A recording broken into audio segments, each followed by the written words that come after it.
to Grandmaster Chalk's quote for the day. இன்னைக்கு quote பார்க்கலாமா? There are different levels of honesty. Honesty அப்படின்றது நேர்மை இருக்கு இல்லைங்களா? நேர்மை அப்படின்றது பல லெவல்ஸ் இருக்கு. மாஸ்டர் என்ன சொல்றாங்க? Practice mature type of honesty towards other people and towards yourself. Mature type of honesty அப்படின்னா நம்ம தமிழில் சொல்லுவோம் இல்லைங்களா?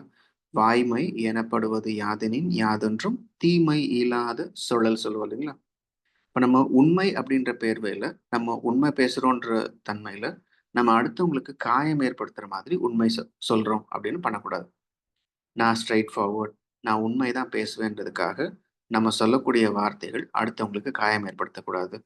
அதுதான் மெச்சூர் டைப் ஆஃப் ஆனஸ்டி அப்படின்னு சொல்லுவாங்க. இப்போ மாஸ்டர் என்ன சொல்லுவாங்க? when there is a conflict between love and honesty, always love precedes. அன்பு கருணைக்கும் நேர்மைக்கும் கான்ஃப்ளிக்ட் இருக்கு. இப்போ இது அன்பு கருணை நம்ம பண்ணுமா நேர்மை அப்படின்னா அன்பு கருணை தான் முக்கியம். அப்போ நம்ம சொல்லக்கூடிய வார்த்தைகள் நம்ம உண்மையாக பேசுகிறோம் நேர்மையாக இருக்கோம்னாலும் அது எப்படி இருக்கும்? நம்ம நேர்மைன்ற பேர் வழியில் அடுத்தவங்களுக்கு காயத்தை ஏற்படுத்தக்கூடாது. அது அவசியம். அதான் mature type of honesty. So practice mature type of honesty towards other people and towards yourself. நம்ம மேலேயும் நம்ம நேர்மையா இருக்கணும், ஆனா காயம் ஏற்படுத்துற மாதிரி இருக்கக்கூடாது.